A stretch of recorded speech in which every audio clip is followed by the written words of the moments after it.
The sun rose not on sorrow but on hope. Hammers clashed with wood, voices sang of new beginnings. Walls rose from ashes, and hands, black and white, built side by side. Europeans and villagers, once divided by oceans, are now united by effort. Faji Faji breathed again, stone by stone, home by home.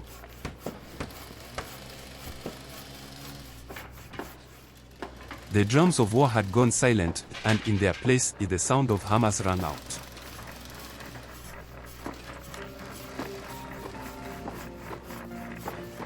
Europeans and villagers toiled side by side, restoring what was lost with quiet determination.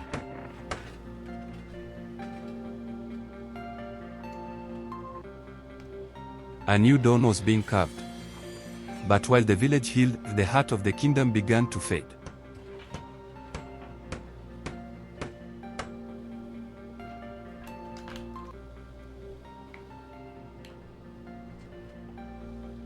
King Abdul's breath grew shallow, his spirit dimming like an oil lamp in the wind.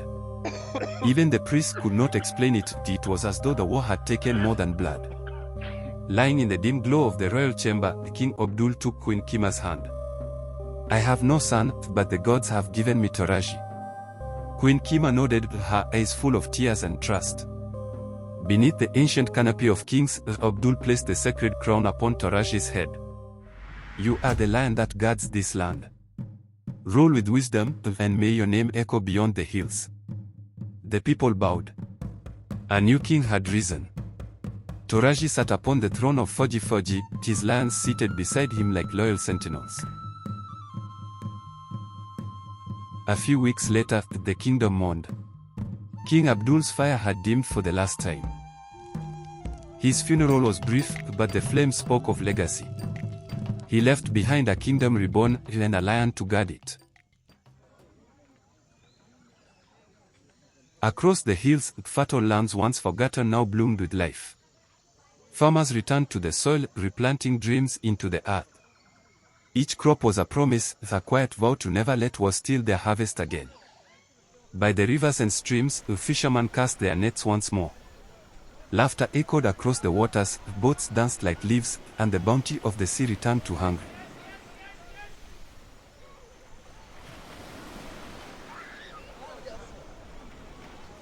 The market beat like a living heart, organized, vibrant, alive.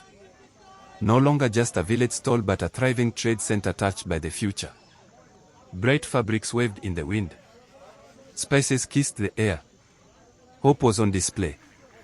On the outer lands, animal farms stretched wide. Cattle, goats, chickens, all nourished and thriving. Faji Faji had not just survived, it flourished.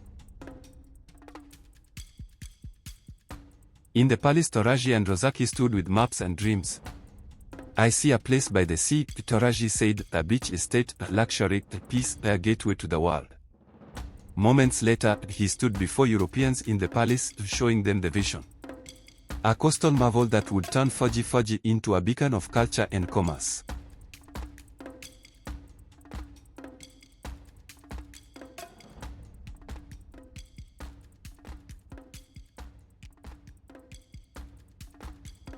Children laughed at the water's edge, chasing waves as the sun dipped low. Their joy kissed by the wind, their feet kissed by the sea. Night slowly wrapped around them like a lullaby.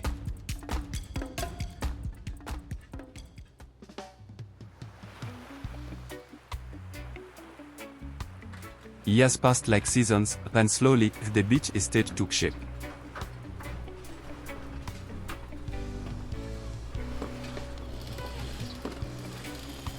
Graceful homes with thatched roofs and marble floors, where ocean air carried the scent of dreams.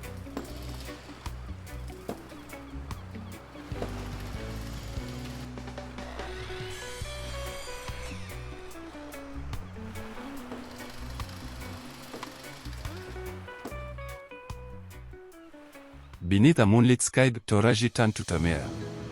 "Will you walk beside me, as my queen?" She smiled, and the village roared with joy. The wedding followed, dancing, music, and fireworks in the hearts of all.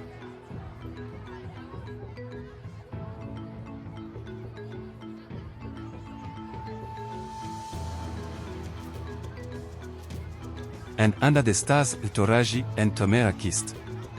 Their union a symbol of triumph, of love that outlasts war.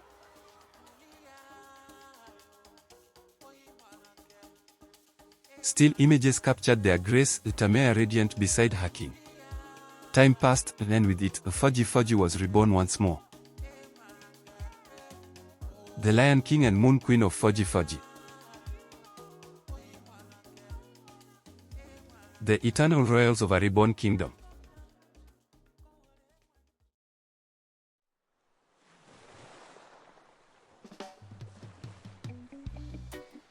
The coast glittered with opulence, modern beach homes kissed by sea breeze.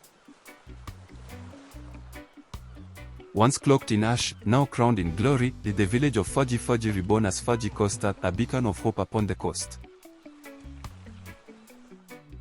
Palm trees swayed beside luxury estates.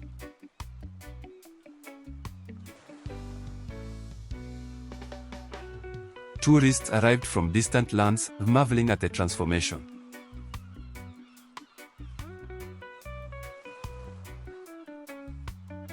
What once was ashes now shined like a jewel.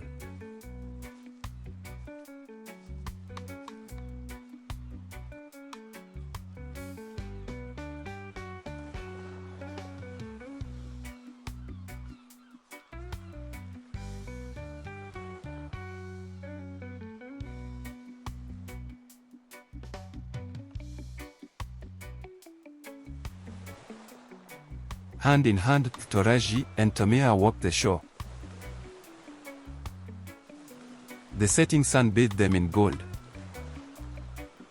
Sometimes alone, sometimes with their lions pacing beside them. Tamara turned to Toraji with a gentle smile. We dreamed of a perfect beach home, and now we have it. Together, they gazed out at their kingdom.